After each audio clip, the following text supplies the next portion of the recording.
Izin bertanya, moderator. Silakan dok ya pertanyaannya. Baik, perkenalkan nama saya Delvia dari mahasiswa angkatan semester 3.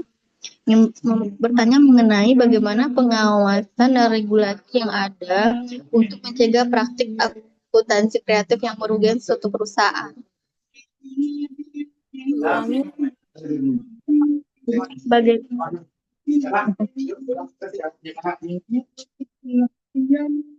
Diulangi lagi, bagaimana pengawasan atau bentuk regulasi yang dapat digunakan untuk praktik akuntansi kreatif yang ada di suatu perusahaan.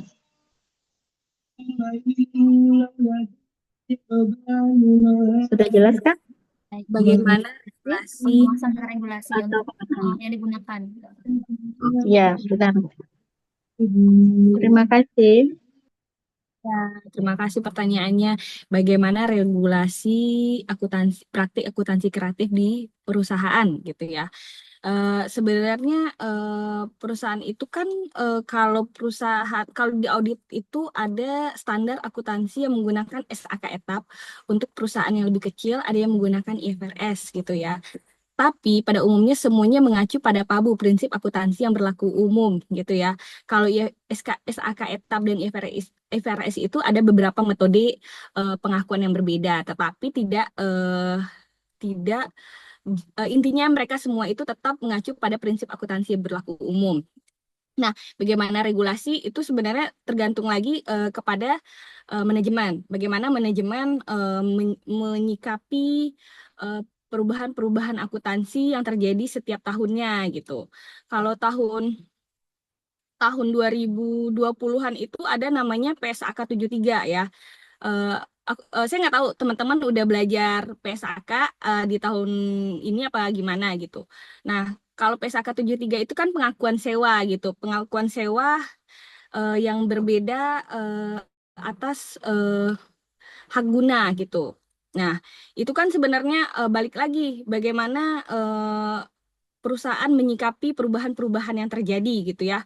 Nah, tetapi ketika perusahaan menyikapi itu, tentunya perusahaan juga memiliki di satu sisi seorang akuntan harus bagaimana sih regulasi ini yang agar tetap bersama menyeimbangi tujuan perusahaan seperti itu.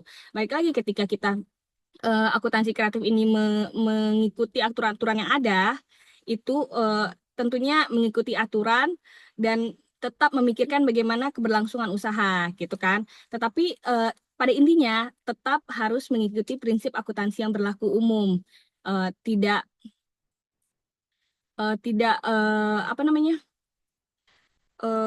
tidak melakukan fraud, tidak melakukan kecurangan atas pencatatan, penggelapan hutang, seperti itu.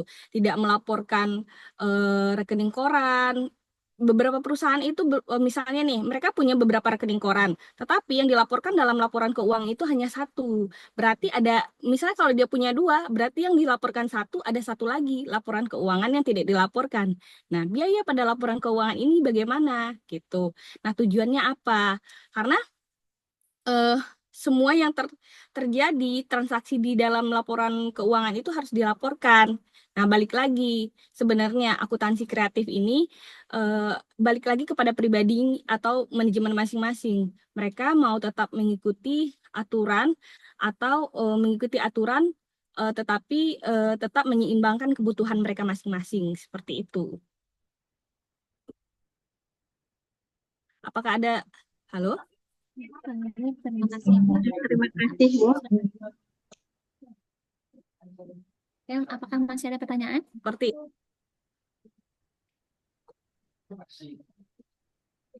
Mungkin saya ingin bertanya, Ibu. ya, silakan. Nah, ini apa dari etika atau sisi etisnya gitu? Sejauh mana sih praktek itu masih dianggap etis gitu dalam perusahaan gitu? Prakteknya dianggap etis atau tidak? Praktek Praktek akuntansi kreatif gitu, Bu. Praktek akuntansi kreatif dianggap etis atau tidak, tentunya tidak melanggar PABU ya. Sudah pasti tidak melanggar PABU.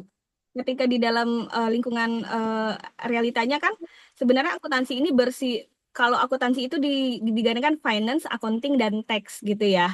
Finance, accounting, dan tax. Jadi finance itu keuangan, dan kemudian ada accounting yang pencatatan, kemudian ada pajak.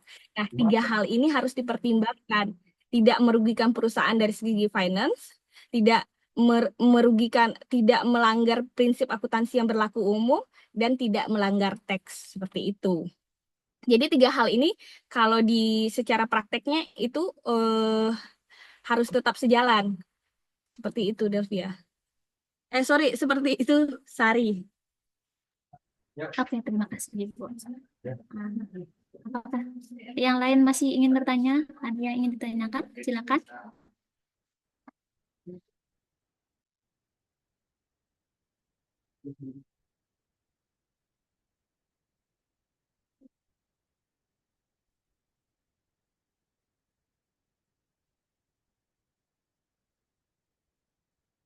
Nah,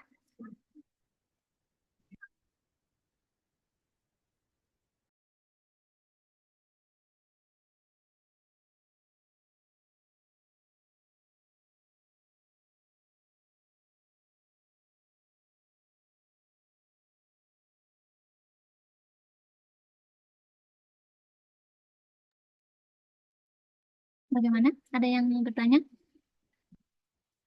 Atau kita cukupkan?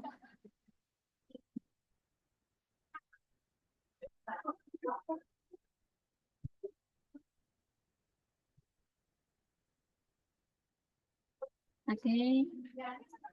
Apa kita cukupkan ya? Silakan aktifkan kamera, kita akan bikin dokumentasi. Bluetooth mode.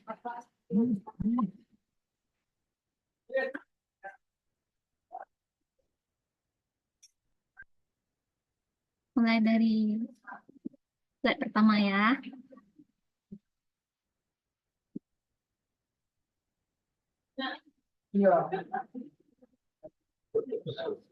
Sibuk Pak Sekuannya.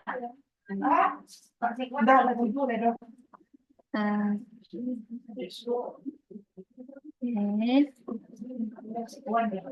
Layar kedua.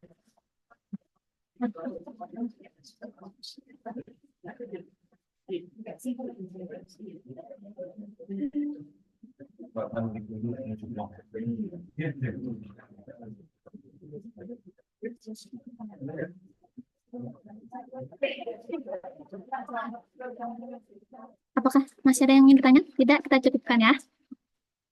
Baiklah, terima kasih. Terima kasih Bu Novi yang telah berbagi ilmu bersama kami di sini. Kemudian terima kasih Bapak Wafik yang telah membersamai kami. Kemudian terima kasih kepada teman-teman, rekan-rekan yang telah mengikuti FGD kita ini dari awal hingga akhir. Oke. Terima kasih ya teman-teman. Sukses selalu. Terima kasih Bu. Baiklah, dengan berakhirnya sesi tadi, maka sampailah kita pada penghujung acara. Silakan disimpulkan sendiri, bikin kesimpulan sendiri ya, bikin conclusion sendiri. Nah, kemudian marilah kita tutup acara ini dengan mengucap doa kafar atau majelis. Subhanakallahumma wa bihamdika asyhadu an la ilaha illa anta astaghfiruka wa atubu ilaik. Baiklah, banyak maaf. Wabillahi taufiq wal hidayah. Assalamualaikum warahmatullahi wabarakatuh.